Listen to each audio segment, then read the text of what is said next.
6.2, 6.3 और 6.4 ये तीन सवाल अभी जो है ना मैं आप लोगों के साथ डिस्कस कर लेता हूं, ठीक है। सबसे पहले 6.2 में क्या लिखा हुआ है? Fahad will invest ₹35,000 at the start of each year for 3 years starting 1 year from today. Fahad will invest ₹35,000 at the start of each year. अब यहां पर ये जो ईच का वर्ड है ना, इसका मतलब होता है हर साल के शुरू में 35,000 रुपए जमा करेगा। एक बार नहीं, हर साल के शुरू में 35,000 रुपए जमा करेगा। Fahad will invest ₹35,000 at the start of each year. जितने भी साल हैं हर साल के शुरू में 35,000 रुपए जमा करेगा। फॉर 3 years, 3 सालों के लिए, स्टार्टिंग 1 year फ्रॉम टुडे। और पहली बार जो ये पैसे जमा करेगा वो आज से 1 साल बाद, यानी कि अगर कह लो कि आज 1 जनवरी 2022 है, फिर 1 जनवरी 2023 है, 1 जनवरी 2024 है, 1 जनवरी 2025 है। अगर लेट से मिसाल के तौर पर आज 1 जनवरी 2022 वाला दिन है, तो ये बंदा 35,000 रुपए 1 जनवरी 2022 को जमा कर रहा है, हाँ या नहीं? नहीं। Fahad will invest 35,000 at the start of each year. Fahad 35,000 रुपए जमा करेगा हर साल के शुरू में, हर साल के शुरू में करेगा। फॉर 3 years, 3 सालों के लिए, यानी कि 3 बार। लेकिन साथ में ये भी तो लिखा हुआ है starting 1 year from today. Starting 1 year from today का मतलब ये हो गया कि आज से 1 साल बाद ऐसा काम करना शुरू करेगा। अगर आज 1 जनवरी 2022 है, हर साल के शुरू में 35,000 रुपये जमा करेगा, 3 सालों के लिए करेगा। लेकिन ये ऐसा करना शुरू कब करेगा? आज से 1 साल बाद। तो इसका मतलब 35,000 रुपये पहली बार 1 जनवरी 2023 को, 1 जनवरी 2023 को शुरू करेगा। यहां पे ये जो लिखा हुआ है ना starting 1 year from today, starting 1 year from today का मतलब ये हो गया कि आज से 1 साल बाद। सही है। और 3 बार करेगा तो 35,000, फिर 35,000, फिर 35,000। Father invest ₹35,000 at the start of each year, हर साल के शुरू में। फॉर 3 years, 3 सालों के लिए। स्टार्टिंग 1 year फ्रॉम टुडे, आज से 1 साल बाद से ये काम करना शुरू करेगा। Compute the total amount he will have at the end of 3rd year। आप ये बताओ कि तीसरे साल के आखिर में इसके पास कितना पैसा होगा। तो देखो अगर आज 1 जनवरी 2022 है, ये पहले साल का आखिर आ गया। 1 जनवरी 2023 दूसरे साल का पहला दिन है, तो पहले साल का आखिरी दिन भी तो है। फिर 1 जनवरी 2023 से 1 जनवरी 2024, ये दूसरे साल का आखिर आ गया। 1 जनवरी 2022, 31 दिसंबर 2023 भी तो है। फिर ये तीसरे साल का आखिर आ गया। 1 जनवरी 2022, 31 दिसंबर 2024 भी तो है।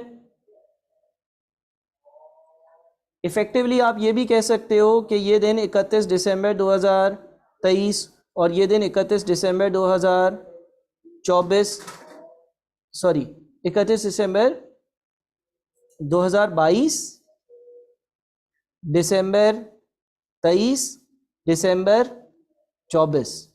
देखो सवाल को बहुत अच्छे से समझो। यहां पर इसे लिखा हुआ है compute the total amount he will have at the end of 3rd year। अब आपको यह बताना है यहां पर इसके पास कितने पैसे होंगे, है ना। तो अब करना क्या पड़ेगा? 10% का रेट है। 10% का अगर रेट है तो इसको कितने साल आगे लेकर आना है? 2 साल। इसको कितने साल आगे लेकर आना है? 1 साल। और इसको कहाँ रहने देना है? यहीं पर। यानी कि ये कौन सी एन्युइटी है? ये सवाल ऑर्डिनरी एनवीटी की फ्यूचर वैल्यू से सॉल्व हो रहा, एनवीटी ड्यू की फ्यूचर वैल्यू से सॉल्व नहीं हो रहा। क्यों सर? स्टार्ट लिखा है ना, लेकिन वो स्टार्ट कैसा स्टार्ट लिखा है? वो बोलता है कि काम मैं हर साल के शुरू में करूंगा, 1 साल बाद से। काम मैं हर साल के शुरू में करूंगा, अब शुरू में करना तो करना नहीं, बोलता है करूंगा शुरू में, लेकिन आज से 1 साल बाद से शुरू करूंगा। तो जब वो आज से 1 साल बाद से ही काम करना शुरू करेगा, तो शुरू में भी करे तो पहले साल का तो आखिर बन गया। समझ रहे हो? इस तरह से इसने वर्ड्स में आपको घुमाया हुआ है। हाँ, किसी भी मेथड से हो जाएगा। अभी भी बोला क्या था? अभी भी मैं अपनी बात पर कायम हूँ, लेकिन मैंने साथ में ये बोला था बाद में बताऊंगा, बोला था ना। देखो अब यहाँ पर उसने आपको ये बोला है कि हर साल के शुरू में पैसे जमा करूंगा, लेकिन मैं वो जो काम करना शुरू करूंगा आज से 1 साल बाद। तो भाई 1 साल बाद का मतलब तो ये हो गया कि पहले टाइम पीरियड आ गया, सही है ना? बहरहाल अगर आप इसको डेट्स के साथ लिख रहे हो तो बड़ा आसान है सॉल्व करना। अगर आप ये डायग्राम बनाना सीख गए ना, तो आपको फॉर्मूले की ज़रूरत भी नहीं है। आप ऐसा भी तो कर सकते हो भाई, जो 35,000 इसने जमा करे उस पर 2 सालों का इंटरेस्ट मिलेगा, जो दूसरे 35,000 है उस पर 1 साल का, और तीसरे वाले 35,000 पे कुछ भी नहीं। आंसर किसी ने किया है, सॉल्व किया है, चेक किया है, क्या आ रहा है, कितना है? 115850, सही है। दूसरा सवाल 6.63 किससे सॉल्व हुआ? नहीं हो रहा। देखो, अब project has a net present value of 15028 when discount rate is 15%। NPV याद है? एनपीवी कैसे निकलती थी? Present value of cash inflows minus present value of cash outflows. एक प्रोजेक्ट की एनपीवी 15,000 और 28 रुपए है, अगर डिस्काउंट रेट 15% है, at what discount rate will the net present value of project be? 11111,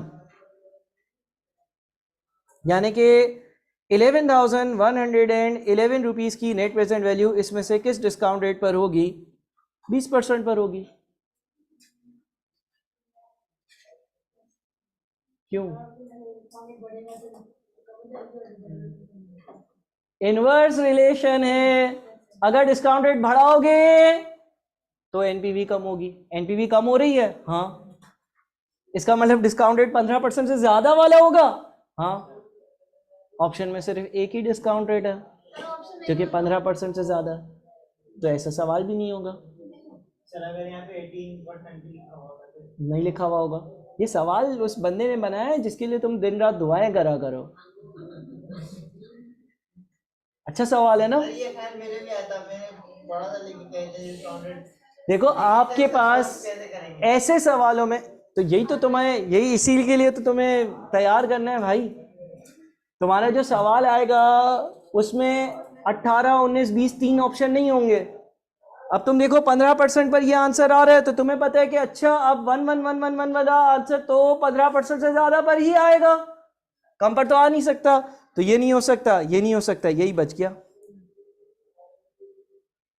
क्योंकि जब डिस्काउंट रेट इन, हाँ, ये आसान नहीं है। कितने लोगों ने कर लिया क्लास में? ये ख्याल मेरे पास है, मेरे दिमाग में आया था, लेकिन मैं सॉल्व करने आ गया तुम्हारा ख्याल। अच्छा 6.64, our project has a net present value of 15028 with discount rate is 15%. What will be the net present value if discount rate is 20%? Discount rate increase होगा तो एनपीवी, अब बताओ एबीसीडी में से क्या आंसर होगा? ए, और कोई आंसर बन ही नहीं सकता क्योंकि दूसरे सारे आंसर्स में आपकी एनपीवी ज्यादा आ रही है। देखो इफेक्टिवली यहां पर आपके कॉन्सेप्ट्स को टेस्ट किया जा रहा है। कोई रट्टा मारकर ये पेपर नहीं निकाल सकता। ये चेक किया जा रहा है कि क्या बच्चे को ये बात पता है कि डिस्काउंट रेटिंग, अब वो अगर सिंपल पूछ लेता ना कि बताओ बताओ बताओ बताओ बताओ डिस्काउंट रेट बढ़ाऊंगा तो एनपीवी को क्या होगा, तो सब बोल देते डिक्रीज इंक्रीज, सबको पता होता है ना। तो वो इस तरह से थोड़ी पूछेगा थ्योरी भी वो इस तरह से पूछेगा कि तुम्हें लगेगा कि कुछ कैलकुलेट करना है, कुछ कैलकुलेट हो नहीं रहा होगा, है ना। तुम सब लगे हुए होगे यार ये कोई इसको कुछ प्लस माइनस करें, ऐड करें, डिवाइड करें, क्या करें, ये थ्योरी का सवाल है। ये सवाल जो है ये कैलकुलेशन थोड़ी है, ये तो थ्योरी है। नजर आ रहा है कैलकुलेशन है, लेकिन जो दिखता है वो होता नहीं है, जो होता है वो दिखता नहीं है।